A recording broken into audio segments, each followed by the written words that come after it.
this room, this beautiful room, wasn't being used, and had the idea that a resident artist should be here, and thought of me first. And so I didn't have a studio at the time, so I was like, absolutely, I'll be there.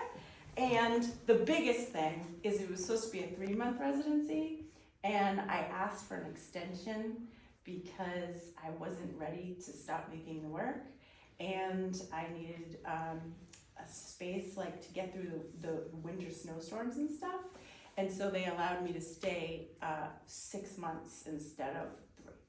So really amazing gift, free.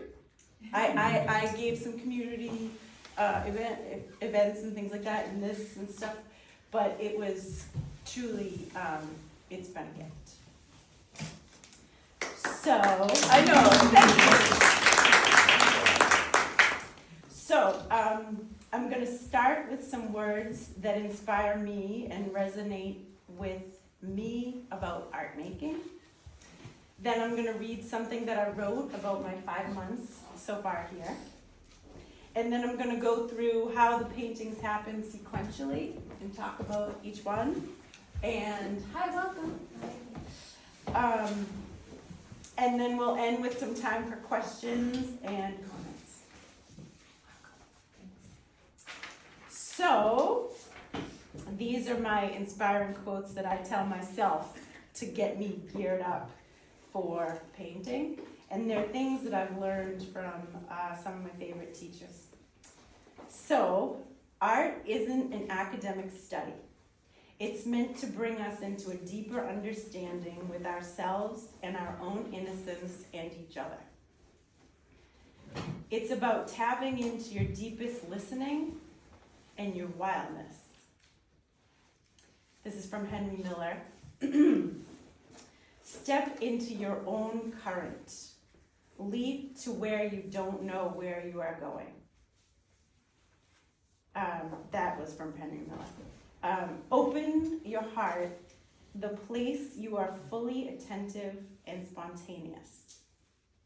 Open up to source and the idea of divine orchestration.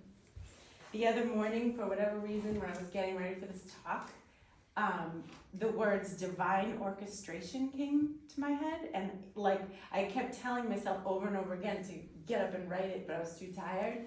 But I remembered in the morning. So there's something important about divine orchestration going forward. And I have a feeling that like this is part of that. You know, everybody that shows up in this room, it's a surprise, but it is divine orchestration. Claiming a space in the art making, finding moments of connectedness, finding very precious cultivated moments, because you do have to cultivate it. Looking for precious moments of truth, being honest with yourself in the moment of making art. And that's not always easy, but it's really, I think, what it's about for me. So lastly on that part, it occurred to me the other day that there's very few days that I am feeling perfect for creating art. You know, like I can tell myself all these motivational mantras and things like that, where I do say I'm perfect, my cells are perfect, all these things. But the truth is that there's very few days that I wake up and I don't have any aches, any pains. I'm emotionally perfect. I am calm, I am even, steady, ready to go make the work, you know what I mean?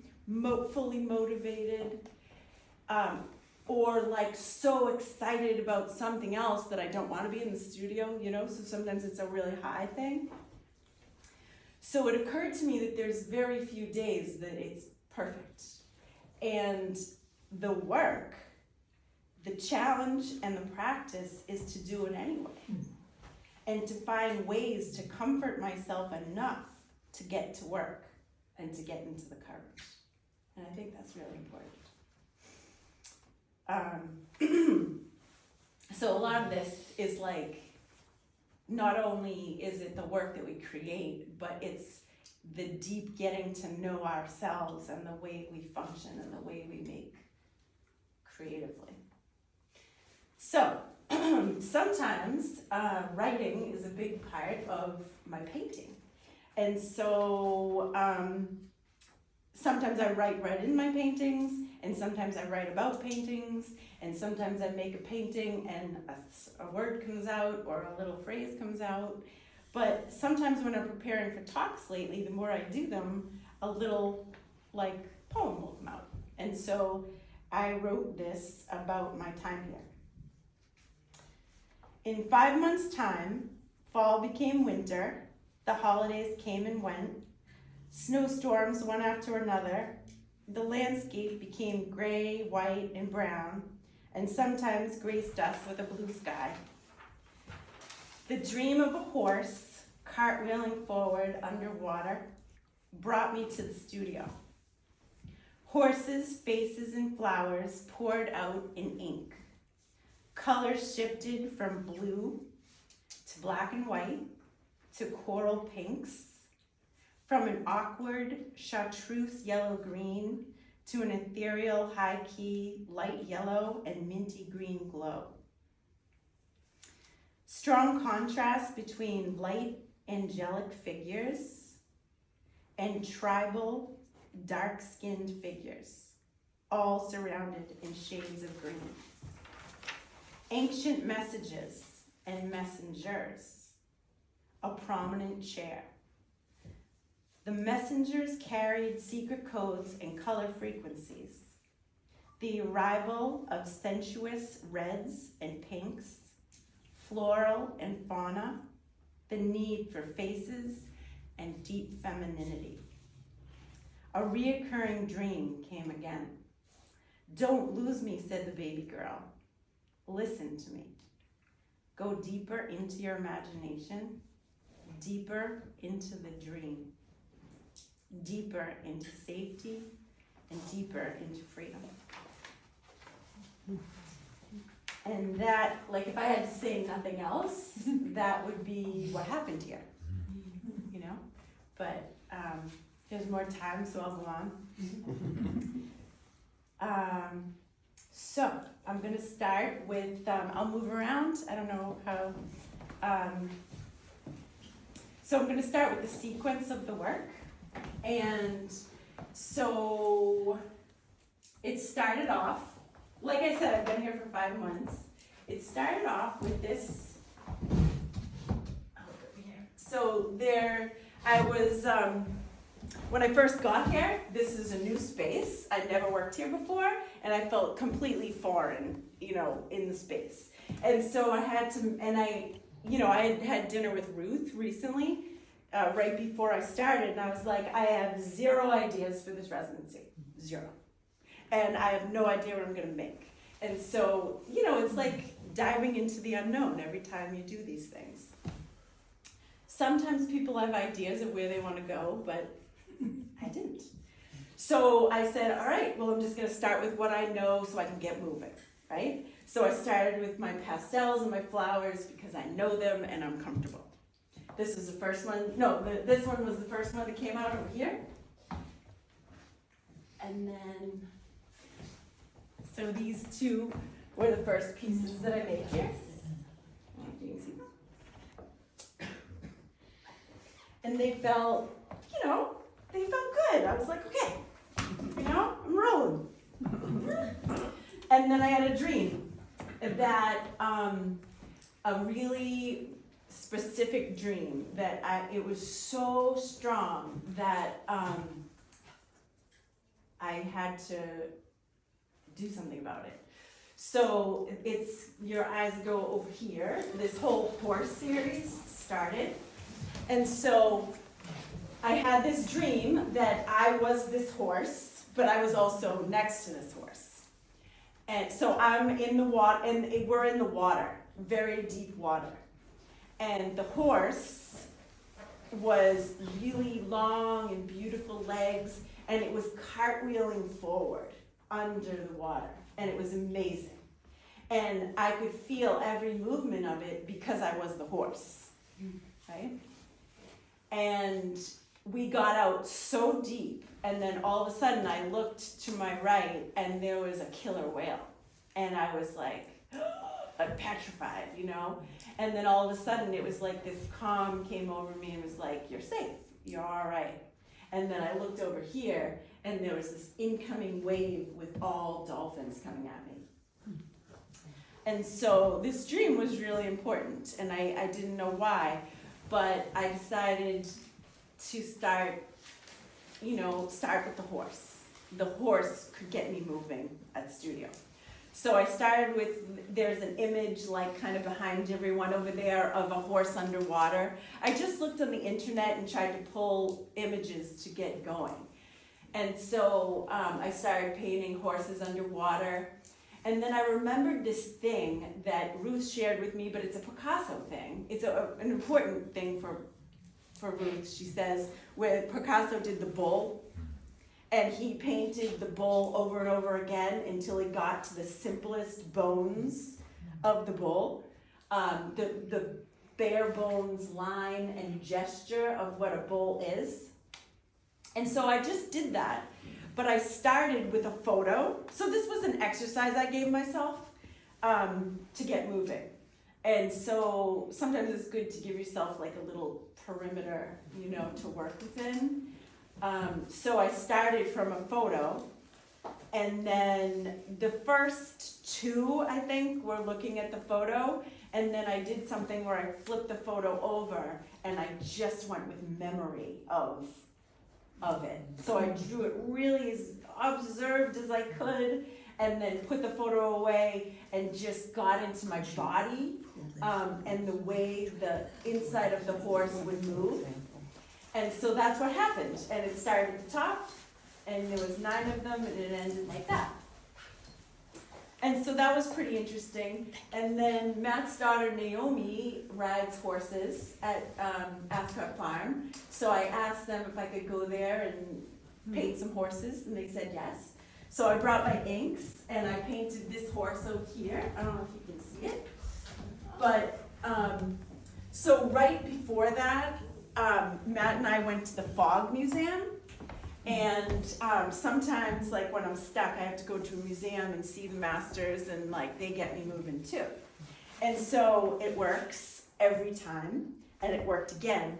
And so what it did is it made me jump to ink and work on Ken King, right there, wave your hand, Ken King. So 3 years ago, he left a giant ream of canvas on my gallery doorstep. That is all of this work.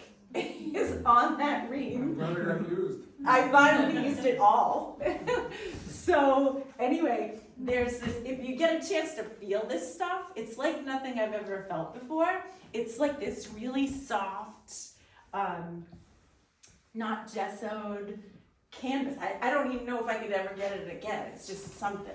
And so when you put ink on this, it just, it like is like the color field painters, like Helen Frankenthaler. And so that's what inspired me, is I needed to, after I saw these things at the Fog, I said I need to go big and be a little more uncontrolled and wild. And so the ink was that for me. And so the piece behind Ken is made directly from the abstract expressionists that I saw at the Fog. And I've never done anything just like that before, so that's new. And then, like I said, this is in, I went to see these horses, and I used the ink to paint the horses. And, first of all, the horse doesn't stay still for a second, and ink doesn't stay still for a second. So I had a conundrum on my hands, But that's the beauty of it all, is that it was going to be a complete surprise because I couldn't control it. And that's what I wanted. So next, I always bounce around, and it might be not great that I do that, but at least I stay in the family of faces, flowers, and landscape. Now I have horses too, sometimes. But anyway, so whenever I learn something new, I want to bring it to the flowers. I want to bring it to the faces. I want to bring it to the landscape. So that's when these portraits started happening. And I did tons of portraits back in, like when I was graduating from Montserrat in 2013. But like all through my time at Montserrat. But the return to portrait is actually something significant, you know? And again, I would look at these, you know, faces that I found interesting online, and then I just kind of depart from them when I wanted to, and when I felt that it had some kind of like voice or presence, I would just stop. And then one of my favorite things that happened during the residency is that piece, that floral piece under the portrait there. If you know, maybe at the end, if you get a good look at it, actually, all this work, a lot of it anyway, is going to be at my show at the Sawyer Free Library all of April. So it'll be presented in a way that you can really see it.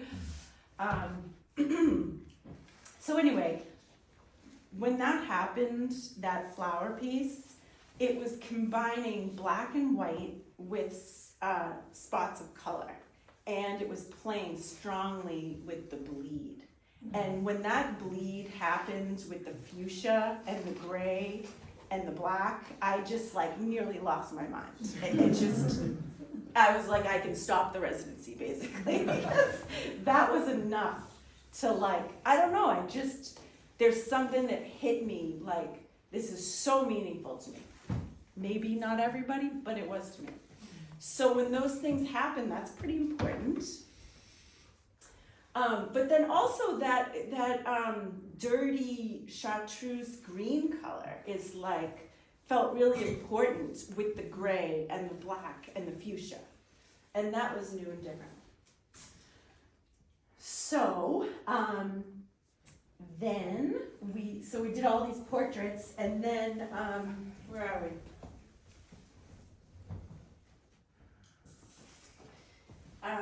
The messengers, this one over here. So I kept, like little things kept knocking on my door, like little quotes and things, you know, and something about the messengers, beyond the veil, like those things. And so I'd write them down. And then, so I had this sheet, and I had this sheet. And I had this whole space, and I said I'd have to do something on those. And so, you know, at those times I just have to like, I don't know really what I want to do, but I just have to start. And so there's a picture right here of the way I started this, which I think is kind of interesting. And this woman, this dark woman in the white dress, was directly inspired from Blakely Hendricks from the Fog Museum. There's a picture of the painting right here, and I'll show you guys later. Actually, it's right here. It's right here. It blew me away. Mm-hmm. So this is a very big painting made in 1973. And I don't know why this one really knocked my socks off, but it burned a hole in me. Like, you know, there's certain things that when I see it, it just stays. And it's kind of like it's never gonna go away. The first time I saw Odilon Redon, you know, they just stay. And so, that was kind of what I wanted that painting to be about. And so I knew the whole time that it was called The Messengers. And it's about, I wrote this down. This was ink, acrylic, pastel, and oil. And it's about ancestors, people from another time, another more primal time. And then that Blakely Hendricks painting kind of brought it to meet current day. It's about the angelic realm. It's about writing and messages between the veils, light encoded messages, and healing that comes from color frequencies. That comes from what? Color frequencies. And that's really important. You know, where I got this like light yellow green, like when the glow of that was so important to me, because it's like, it vibrates for me at this really high, like angelic level, like chimes or bells, and that's really important. And the chair, I used to draw chairs all the time at Montserrat as part of figure drawing, and the chair is like it's always been there for me, you know? And so I wrote this whole thing about why the chair. I needed to explore why the chair. And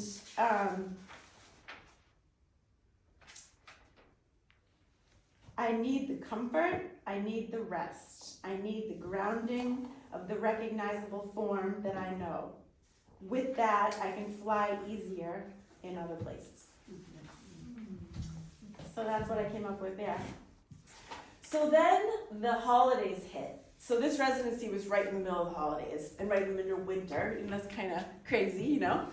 And so Thanksgiving and Christmas happened, and Elizabeth Gauthier offered Matt and I her awesome house as a show space for almost 2 weeks. So I had to leave and go into absolute show mode, like selling mode, you know, because I do make a living this way, and it's hard. And so, you know, you throw on a different hat, leave the residency for a minute, and go sell work. And but I also got to paint there.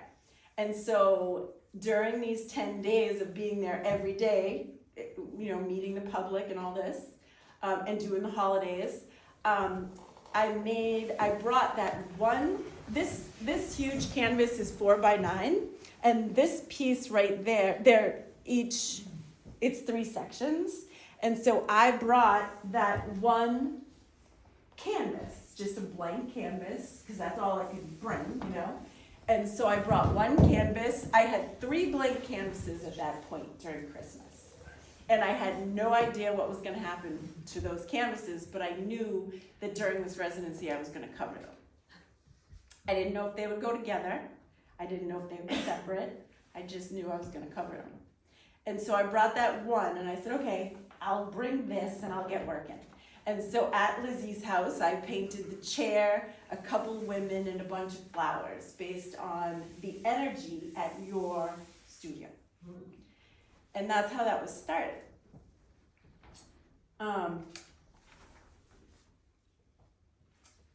And that's when this painting called The Dream started, but I didn't know it was a dream yet. And then Christmas ended, and Matt and I went to see the Grace Hardigan show in Maine at the Portland Museum of Art. Thank you to Pepe, who told me about it the very last day. Thank you, Pepe. And so thank you for coming with me the very last second, Matt. He's like, we gotta go. And so we just drove there, and it was awesome. And so again, the inspiration from these people that have gone before us in art history. And Grace Hardigan, this is from the Grace Hardigan show. That's Matt with these huge paintings, so you can tell how big they are. And then this is the Grace Hardigan that knocked my socks off.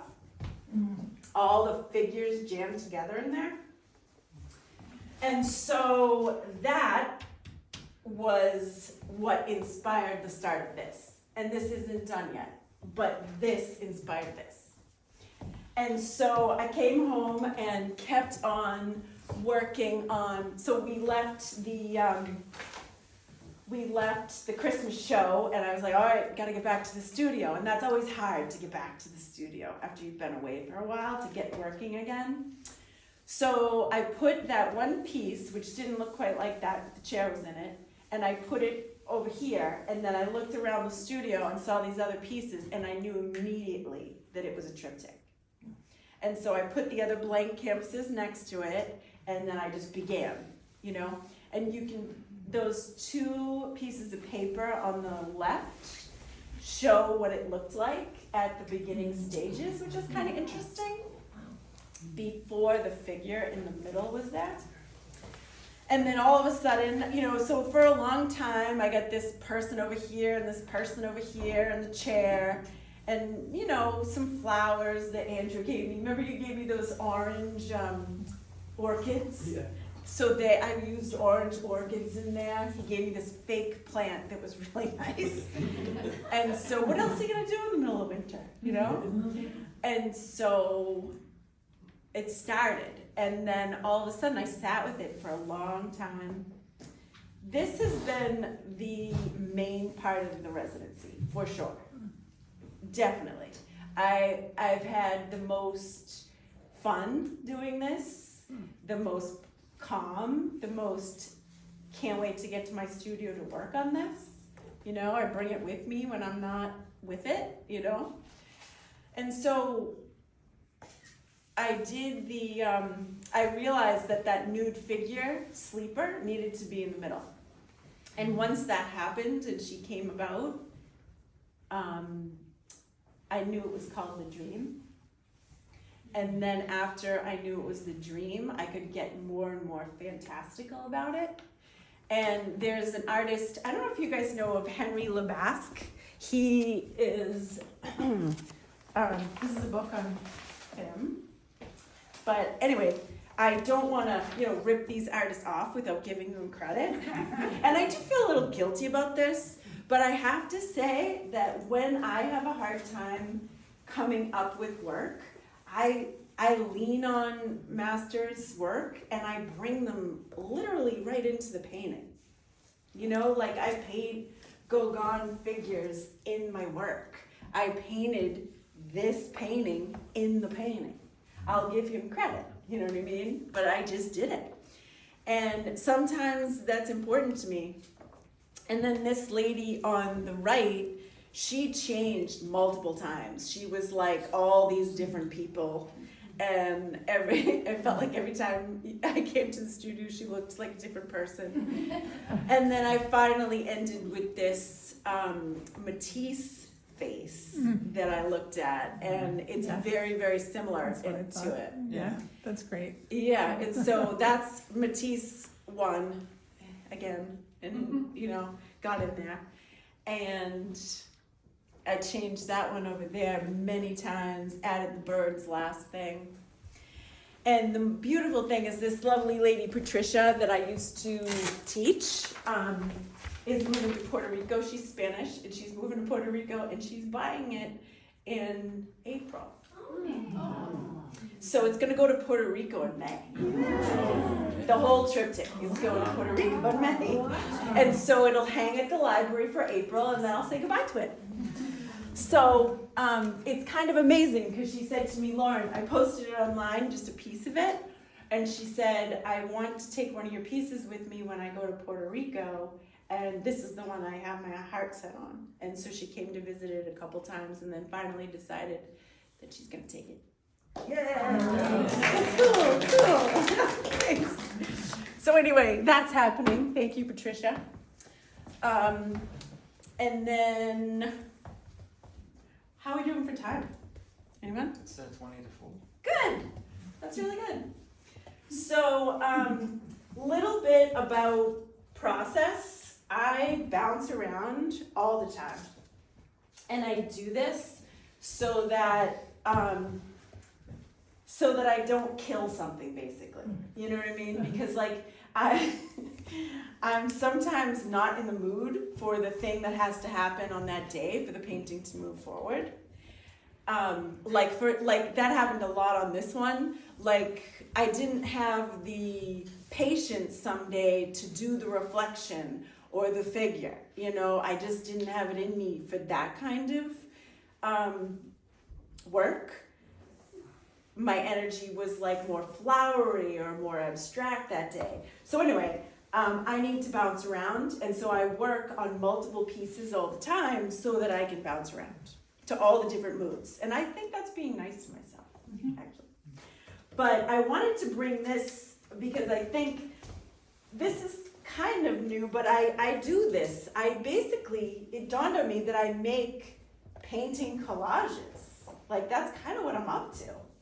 And so I actually do this kind of thing to give me something to lean on when I'm not working fully abstractly. So, because I did learn at Montserrat to paint from observation and then to depart from it whenever I want. And so I like to be able to work really like from observation on the forms and then be able to go where I want from them. So that's kind of how I work, with the idea of something and then I riff on it. So this one, like I said, I was really mostly inspired by this huge painting, Grace Hardigan painting with multiple figures jammed in together. I think that's super exciting. But I knew that instead of making it just like Grace Hardigan, which I wanted to, you know how I told you I lean on other artists and art history and I sometimes just do their work in there? I knew that that wasn't okay on this one. But the problem of making this personalized to my life was the exercise. And so how do I make something like this personal to my life? I'm still working that out. And so I put Matt in here a couple times. And so, and Naomi's in here. She's walking on the footbridge. So this is Klimt. I did make Klimt, that's true. I did bring him in there. And Gauguin, I brought him in. And this is my cat. And this is Matt's boat, Yetta. No chairs. There's no chair. No, there's a chair right there. There is a chair. There is a chair. There is. That's true. It's right here. Yeah, it's right here.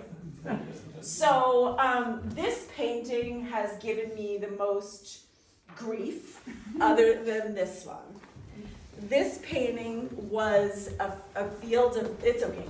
It was a field of sunflowers that I made over the summer, and it always bothered me. This field of sunflowers always bothered me. And it was like, some people almost bought it a couple times, but like I knew it wasn't done and I knew I didn't really like it, but I was afraid to go into it because it was kind of okay.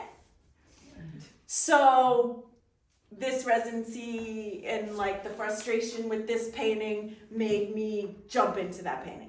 And so I made this sunflower piece really drippy and gray and all these things and completely annihilated it into a different painting. And sometimes that's the work, is to go completely in to the point where you lose it altogether and let something else emerge. And because this one was on the edge of being done, I had to have another piece that I could really lose it on, if that makes sense, right? So I have some pieces that are right at the edge that I can't go crazy on. So I have to have another piece that I don't mind losing. And I didn't mind losing the beginning of this because it wasn't anything that I really cared about yet. And so I'm working on this, I'm working on this, and I got super frustrated here one night, and then this painting popped out. And it came out like sideways. I always say when a painting comes out sideways out of like being completely frustrated, it's kind of like my favorite thing. And it doesn't happen all the time, but when it happens, it's like the coolest thing. You know, it just falls out. You know what I mean? And so not everyone, I know this painting isn't everyone's cup of tea, but it's mine. You know? And there's certain people that will get this language and they love it, and then there's certain people that are like, you know what I mean? But that doesn't matter. It's like, this might be my favorite thing in here. You know what I mean? And it came out of complete frustration. Complete. Late at night, too. So back and forth between these two.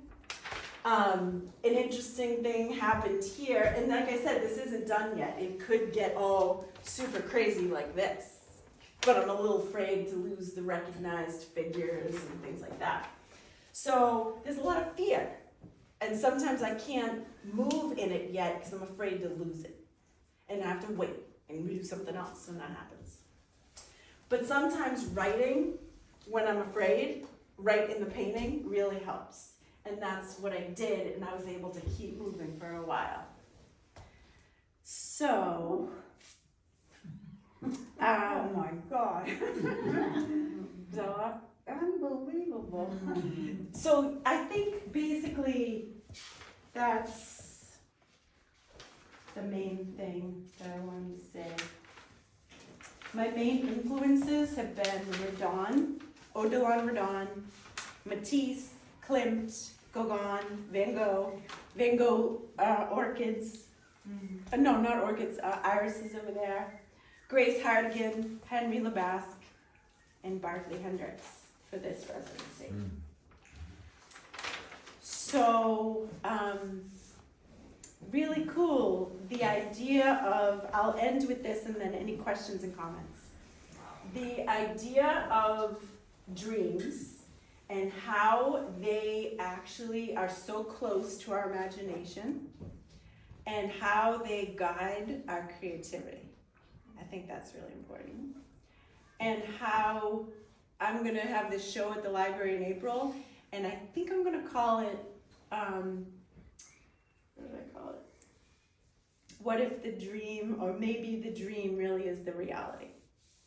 And it's the whole idea, presenting the whole idea that maybe, what if the dream is the reality?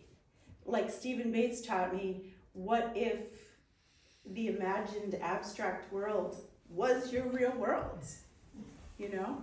And so, with that, I have a lot more freedom. And so, I'm kind of going with that right now. Great. So, that's it.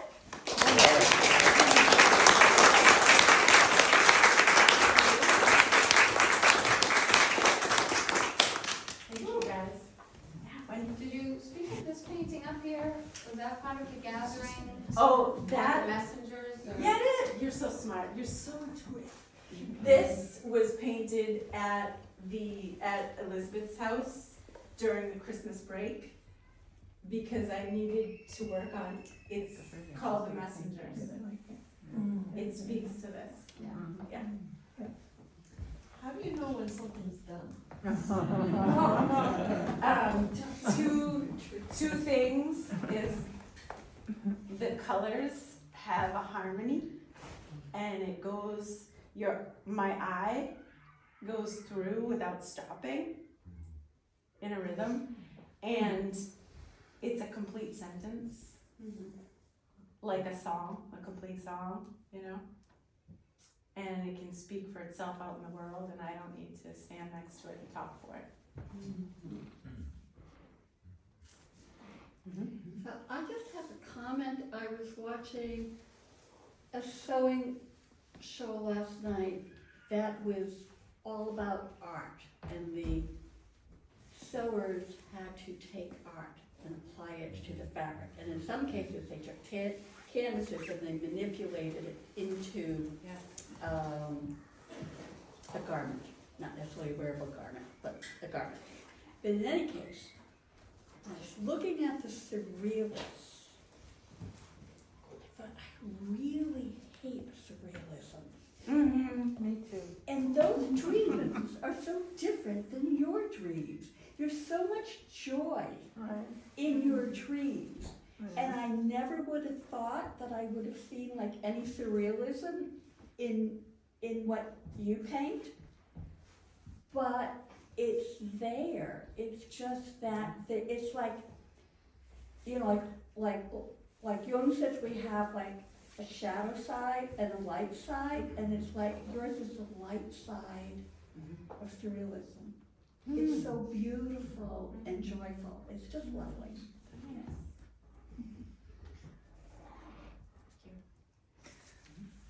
How long were you at Montserrat? 6 days. And human, yes. your work for so long, loved it all. This piece here, and that one there, I'm studying them, you know. Yeah. You put them out, and then there are two that have, they get studied and studied and studied, and of course I love both of them. I can explain why I love both of them. And you're in the middle of this between our take on it all and your own creative discussion within your mind about not liking them quite now, and it may change a lot into something entirely different for what I'm liking so much. And so this dynamic between They might not too. well, don't worry about it. I don't want to make you not feel free enough to do whatever you want. I just mean that I'm interested in the dialogue of the viewers and the absorbers out here, all of us, and how we become part of your creative process. And then you're free enough to keep me going with it. Like this one, I watched so many times, the changes in this one on the wall here, and I love this one the most. Anyway, where am I going with this? I'm kind of interested in what your reaction is to the fact that we all have certain take on it and certain deep appreciations for it, and then you have this almost horrid, battle. Sometimes. It's a real act of courage on one another. It's a sort of sentence I'm not ending. Say that again? It's a sentence I'm not ending very well. Oh. I just wanted to ask you about what your response is to viewers' experience and dialogue with you over the years, and your own ability to feel free to change all that anyway. Well, I'm the one that has to live with it with my name on it. And there's been pieces that I've let go that I haven't been 100% satisfied with, for sure. And it's, like, if someone falls in love with it, and I'm not totally in love with it, then sometimes I can be like, well, maybe it was meant for them, and it's okay, and maybe that was enough for that one. It is enough. It is. And sometimes I don't know. Everybody sees a painting in a different way. Yeah. And Yeah. they're just not going to see it the way you felt it. Right. Because I just admire you so much. And especially for your ability to end your open-hearted vulnerability to share with us the process and your thoughts, good, bad, and discouraged, and it's just so touching. Yeah, it's like, here you go. I ripped my heart open. Take a look. I have to say, I forgot to say, it is so embarrassing. I am embarrassed. Really? Oh, I am embarrassed. I swear to God. If I'm not embarrassed, I know now that if I'm not embarrassed, I am not making good work. Wow. And I know that it is like 80% of the time I am so embarrassed. Yeah. You don't know. You But you just say don't. because of the vulnerability of having it be your truth. I think so, yeah. Like this one, right? I'm totally embarrassed that it's so girly. I truly am. I know that it's beautiful, like a ballerina walking through tulips. But I'm so embarrassed that I'm not this like goth girl that's like artsy like that. You know what I mean? It's just it's crazy, It's like we think we're supposed to be a certain way, but the truth, and especially when you have a residency like this, you sit in your own truth and you're like, oh, I am that girly. And it's like, I Lorene. Building on that, you are so creative, so obviously have such a deep imagination that's willing to, why the derivation? Why lean on that at all? All the derivation of Gauguin or Right. You know what? I think I'm still young in my career. I really do. You know what I mean? And the vulnerable part of me will say that I still need these guys. You know. I don't need them. Thank you. Thank you. You know, you don't need to. I know. They kind of. apologize for what you take from the past. Yeah. Every single artist does that. Okay. I mean, There's look some- at, look at Picasso. He didn't invent all those forms. A lot of those forms came from African culture. Nothing You know, new in art. Yeah. It seems like another version of the messengers. They're their own messengers, you know, Cool. because there's such humanity in what you. Yeah. Pave and Steve. What is your intention about the title for this painting? Oh, thank you for that. So as of right now, it's called Double Matthew. Sorry. I'm embarrassed to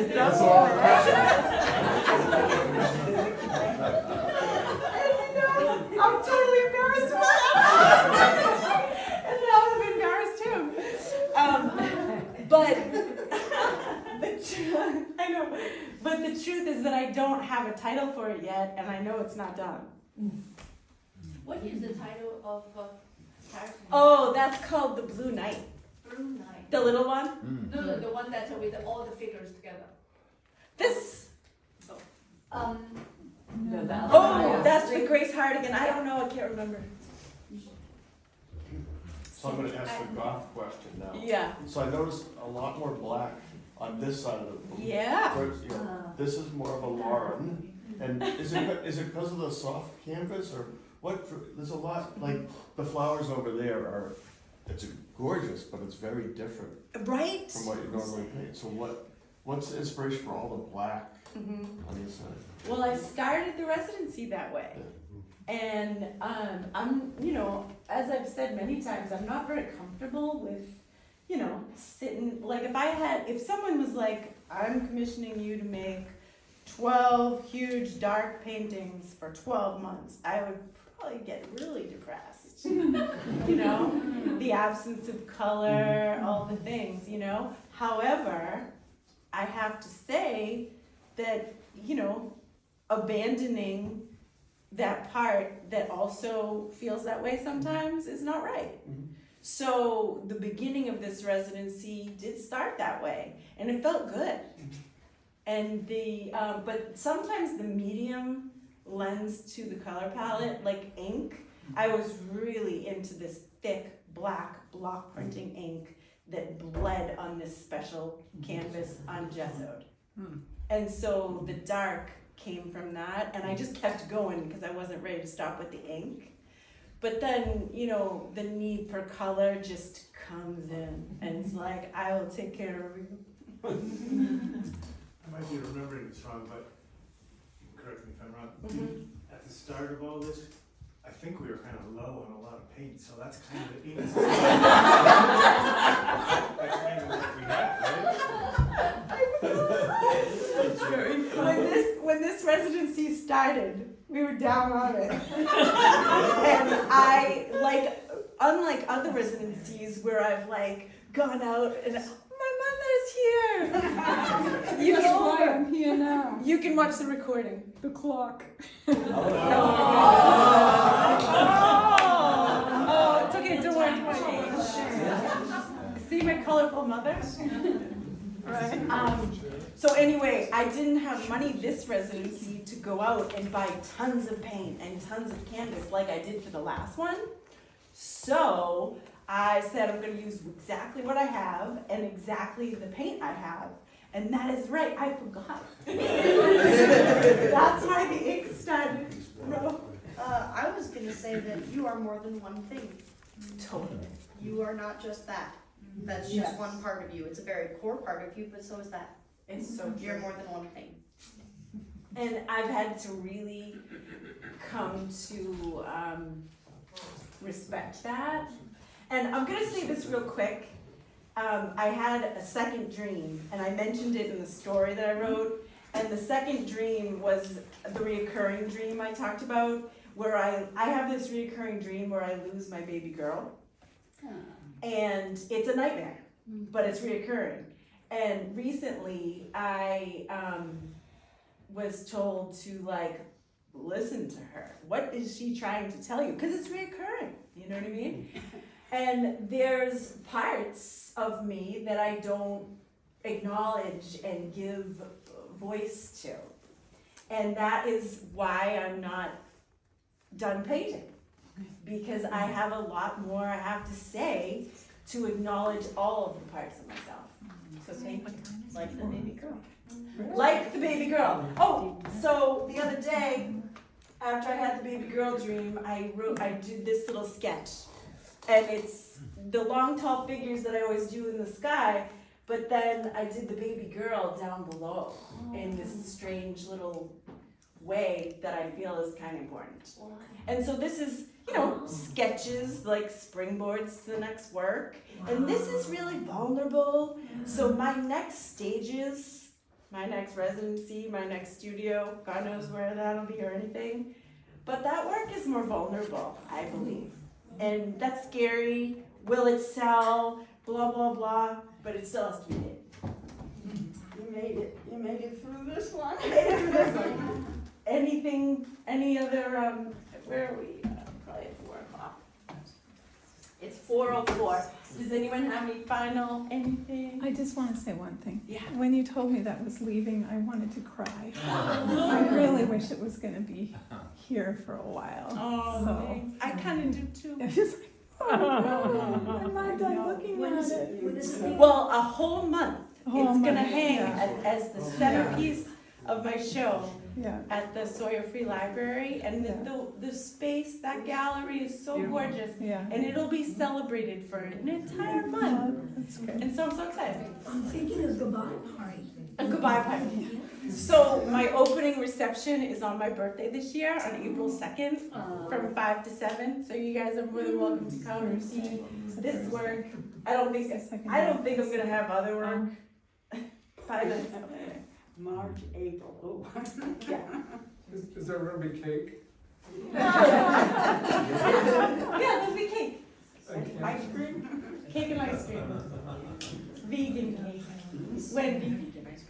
You said this was the messenger, this Yeah. one, right? And Yeah. I keep looking at it looks like almost like a fountain, and I keep thinking, knowing you as well, just the fluidity of messages coming through and being open and receptive to those messages, and where it's presented actually in that painting as well is even more profound. But I just feel like with the messages that come through and being open and receptive does take that vulnerability and ability to release what those messages are in some way. So I don't know if that's supposed to be a waterfall there, but I keep seeing it as fluidity coming through the message.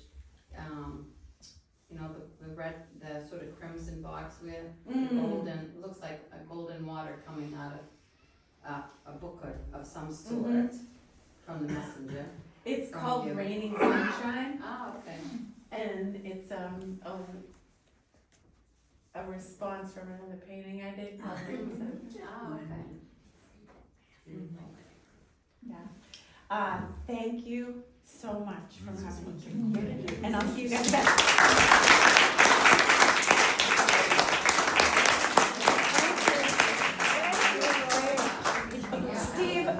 Steve is going to say something about the residency invitation to come from here. Right. Go ahead.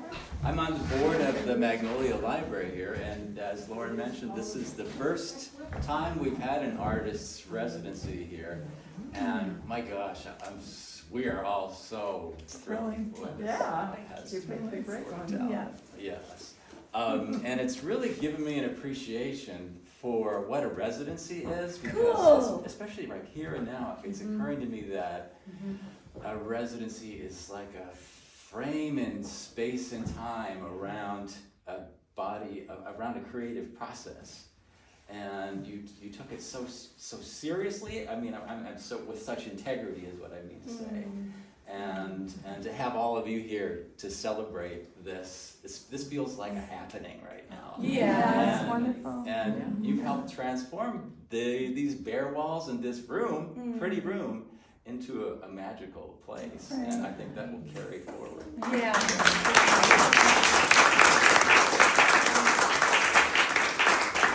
And so with that, I also just like to make a pitch for all you artists.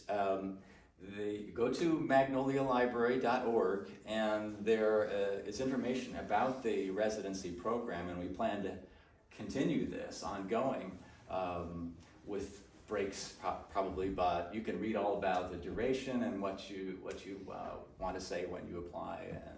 And one thing I should also mention is the couple of things that you just briefly alluded to is that you gave an opening talk. Where actually I remember you talking about exploring the dark side here and how this ink came out. It was super fascinating.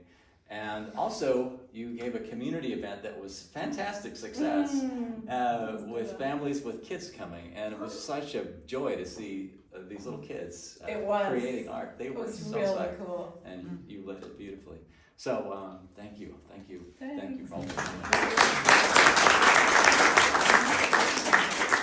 Thanks for coming, everybody.